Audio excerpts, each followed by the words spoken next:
MAGA's lost their mind about Tron because, well, it doesn't look good for MAGA. So I just saw Tron Ares and I thought it was pretty cool. A masterpiece of pop culture, just a piece of pop art, like all the other Tron movies. Except this one is sort of like a Frankenstein story.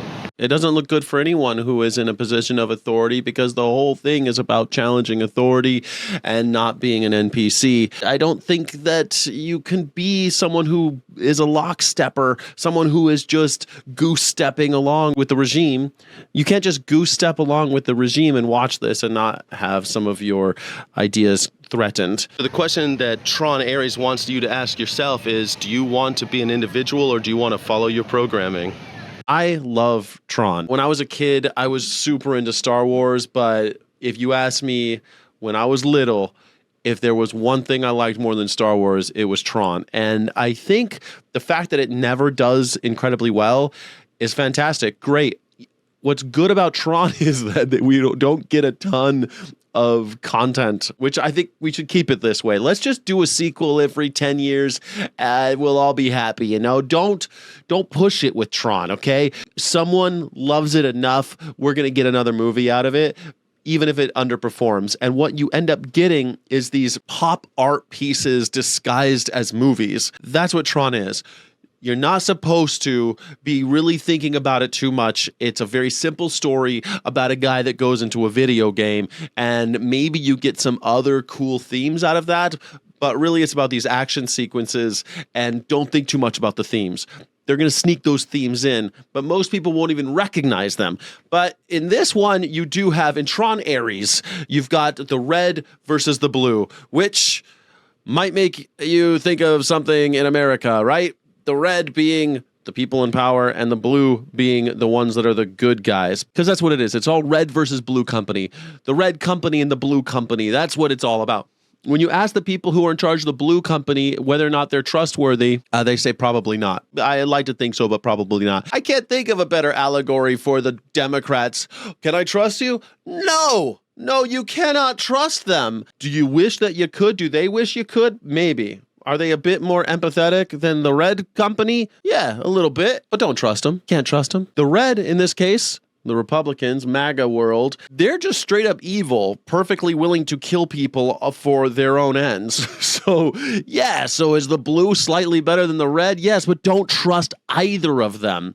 You must question the whole system, and that's what Tron is about. Tron Ares wants you to think, okay, wait, red versus blue, all that's bullshit at the end of it. It's all bullshit. When Ares, the character, starts questioning these things and then goes and has this existential crisis, he turns white because he's independent. He is taken off the shackles. He no longer is within this bullshit binary, red versus blue.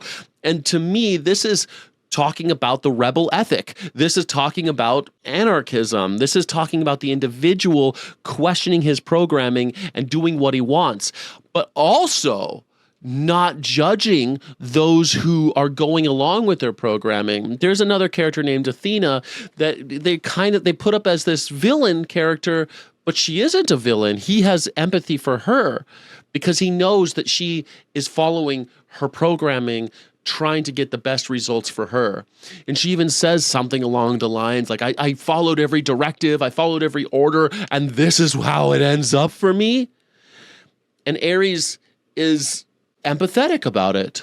You can't judge those who have had they're caught up in the web of deceit and all of these causes, all of these external stimuli that force you as the NPC or to keep on doing the same thing over and over, to do the bidding of these evil actors. Ares, just because he started asking questions, doesn't make him superior. He doesn't consider himself superior. He considers himself simply liberated. And man, how great a theme for a Tron movie about computer programming and capitalism. If anything, the red versus blue just represents this late stage capitalism where everything is kind of this, you're in a surveillance state. Everyone can just break into anybody else's stuff. People can read each other's texts. And what does that really tell you about them?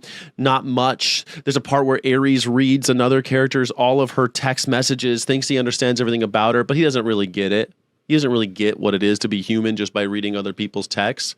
But he is a person who, by asking questions, by asking why, and by investigating the nature of his own existence, he starts questioning his authority figure, and then the entire system starts to fall apart. Damn, not bad. And it might even get, shown in China. I think you could sneak it in. This is the thing, man. You can't hit people over the head with these themes, but they're definitely there. And I think that the uneasy feelings that magtards are getting about Ares, and I think about Disney in general, is they keep on sneaking these themes in order to make the conflict of the film a little bit more interesting. But it's difficult, man. Like I have some criticisms of the film because there's so much exposition because people are so used to secondary view. Now they're making movies for secondary viewing, just explain the plot. And I wish they'd spent more time on the philosophical stuff. There's so many cool moments, like when Ares meets Flynn. There's these great moments where you're so close to something of real substance in this movie, and it yanks you back into this spectacle, which is great. I mean, when I was a kid, I didn't really want all those heavy ideas. And maybe that's what Tron is always going to be. It's going to be this remarkable spectacle with a little bit of philosophy, just kind of put in Salt Bae. And that's all you're going to get. And that's still more than what some franchises are giving you, like Fast and Furious or even Star Wars at this point. Doesn't mean anything. You don't get any kind of heavier stuff. Tron doesn't give you much. But for what they present, it actually is pretty deep, and I don't mind. Also, even the lyrics of the music going on, quite good, but what do you expect? I mean, Nine Inch Nails, what an incredible person to get Trent Reznor and crew, get them on board. I mean, that's what I mean. It's pop art at its finest. Depeche Mode is the only song that isn't Nine Inch Nails, but Nine Inch Nails, excellent. It's like the pinnacle of pop art. That you can deliver to the masses. I think that's what Tron is. I think that's what Tron Legacy was. I think that's what the original Tron was. A little bit of philosophy, heavy on the style, not so much on the substance, but enough to keep you there, And I'm here for it. What do we want if we're going to have to get something with a lot of broad appeal that can sneak past the censors over in China and make $1 billion, whatever the hell they're going to make off of this movie? You better give us some eye candy and a lot of fun stuff to look at and get your heart going a little bit with the action sequences, which it does. The action sequences are remarkable, beautiful, and mixed with the music in unexpected ways that gets your brain kind of excited to see what'll happen next.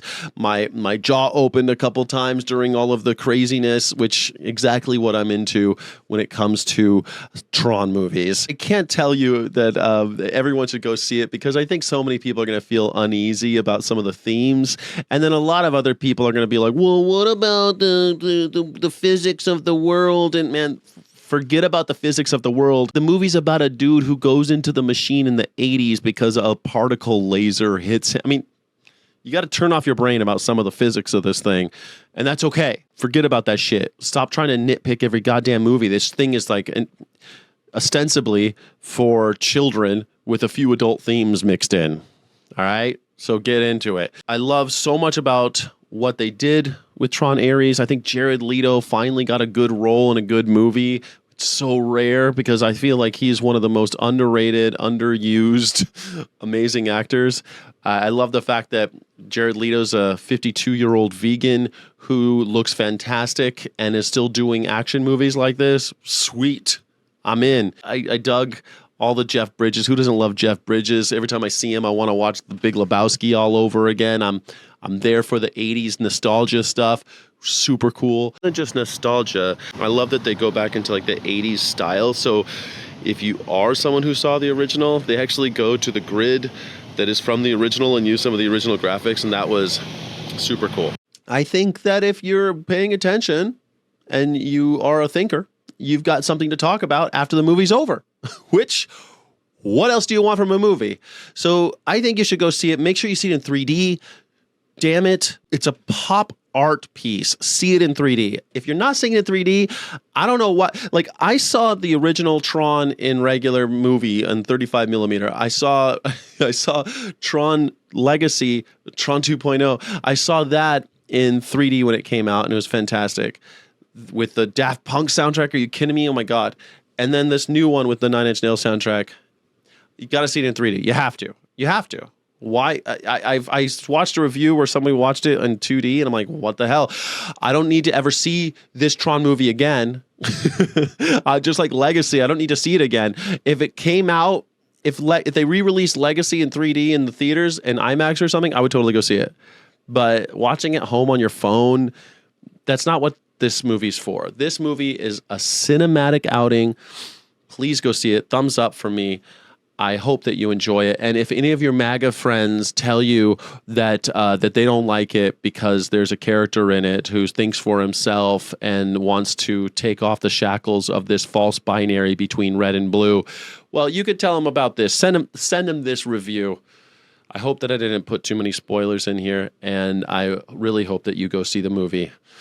My name is Skyjack Morgan. Please like this video and do me a favor, hit that subscribe button. I'm trying to get those numbers up. Become a channel member. I'm trying to get to 1,000 channel members. Appreciate you so much for being here. Good night.